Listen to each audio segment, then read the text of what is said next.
Hej, mit navn er Marie. Jeg er udvekslingsstudent i USA her i 2015-16. Jeg bor i en by, der hedder Texarkana, på grænsen mellem Texas og Arkansas. Det er lidt en dobbelt opfordring for både noget af det dejlige cowboykultur i Texas, men også noget af en skøn natur fra Arkansas.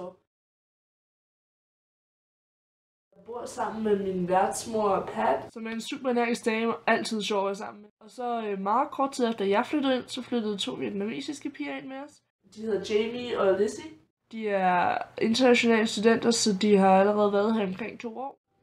Og de har bare tilført så meget som jeg har. De er helt fantastiske. Jeg kan slet ikke forestille mig dem. Og så er det bare vildt fedt at have fået 2 nye søstre. Jeg går på en high school, der hedder Pleasant Grove High School. Den er omkring 650 elever. Og herover tilbyder high schools vildt mange forskellige fag, du kan tage. Der er lidt for enhver smag, så jeg har fået lov til at udleve en af mine drømme og lave kunst. Jeg har blandt andet fået chance for at konkurrere med min kunst, og endda kommet til statsmesterskaberne i Texas. Jeg måtte lave sport. Jeg spillede basketball, og det var en helt fantastisk oplevelse at møde så mange fantastiske dejlige mennesker. Jeg løber nu track, som også er sindssygt sjov. I skolen så sker der en masse forskellige ting. For eksempel stort til de der kom, så var der homecoming. Det var en hel uge, hvor der skete alle mulige ting, vi skulle klæde sig ud i skolen. Så var der en fodboldkamp, der var pep rallies, og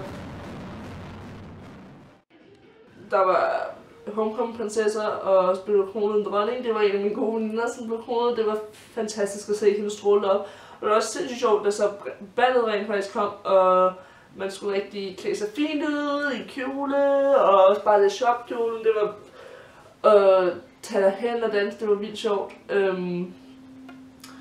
Der er også mange andre ting, men generelt hele fodboldsæsonen er vildt fed, man kommer til at se, og hele skolen kommer for at se kampene, men så efter fodboldsæsonen, så er det selvfølgelig, efter den amerikanske fodboldsæson, så starter basketball, så efter det så soccer, der er hele tiden kampe, man kan gå og se på skolen, og det skaber bare et netværk, fordi du ser alle dine venner, når du kommer.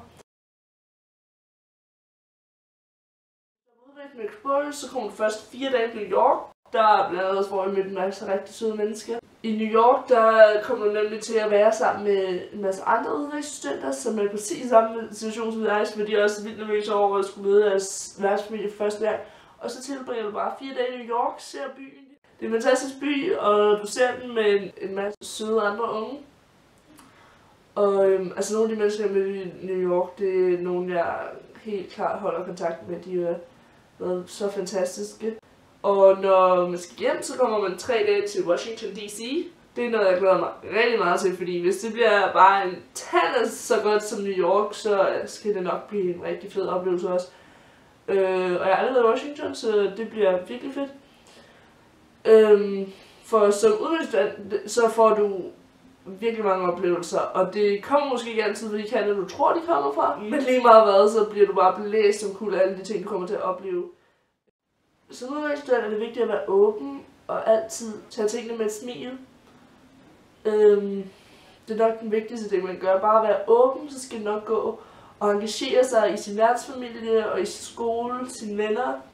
Som udviklingsstudent så har jeg lært mig selv og verden bedre at kende. Jeg har lært at lytte og forstå andre mennesker meget bedre.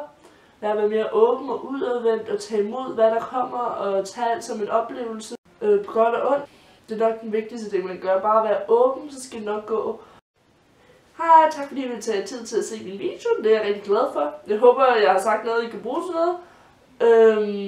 Der er ikke så meget andet at sige, end at hvis du sidder derude og gerne vil være udvekslingsstudent, så gør det. For Guds skyld, gør det. Du kommer ikke til at fortryde det, tro mig. Det bliver en fantastisk oplevelse, som du aldrig nogensinde kommer til at glemme.